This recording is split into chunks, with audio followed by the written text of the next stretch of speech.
শুভ সকাল প্রিয় বন্ধুরা, কেমন আছো সবাই? আশা করি ভালো আছো, আর আমরাও ভালো আছি। আরে দেখো, সবার দিন শুরু হোক রাধা গোবিন্দের মুখ দর্শন করে। দেখো কেমন লাগছে বলো। এই ঠাকুর রাধা গোবিন্দের মূর্তি আমার ঘরে আছে, তাই তোমাদের সঙ্গে শেয়ার করলাম। দেখো ঠাকুরটা একটু ছোট হয়ে গেছে, মুকুটটা বড় হয়ে গেছে, তো একটু বসাতে অসুবিধা হচ্ছে। দেখো কেমন লাগছে বলো। জন্মাষ্টমীর দিন আমি রাধা গোবিন্দকে এরকম সাজিয়েছি, এবার ফুল টুল দিয়ে পরে সাজিয়েছি। আর দেখো ঘরের ভিতরে বেলুন দিয়ে লাইটিং করেছি। কেমন লাগছে কমেন্ট করে জানিও। আর পুরো ভিডিওর সঙ্গে থাকার অনুরোধ রইল, সাথে থেকো, যুক্ত থেকো, সবাই ভালো থেকো।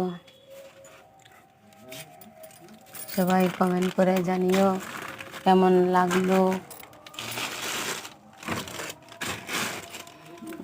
আমি যেটুকু যেমন পারি সেটুকু রাধা গোবিন্দকে সেবা দিয়েছি, মন থেকে দিয়েছি। অত তো ভালো সব কিছু জানি না, তবু যেটুকু পারি চেষ্টা করলাম।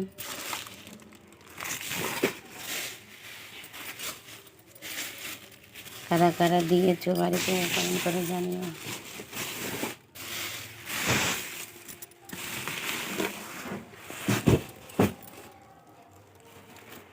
সবাই ভালো থেকো, সুস্থ থেকো, আর কমেন্ট করে জানিও।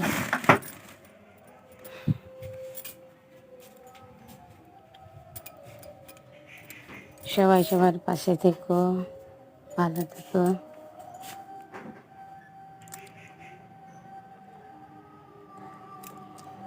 গোবিন্দের জন্য যা যা করতে হয় পুজোর সব কিছুই মোটামুটিভাবে আয়োজন করেছি, যেমনভাবে করলাম। কি বললে?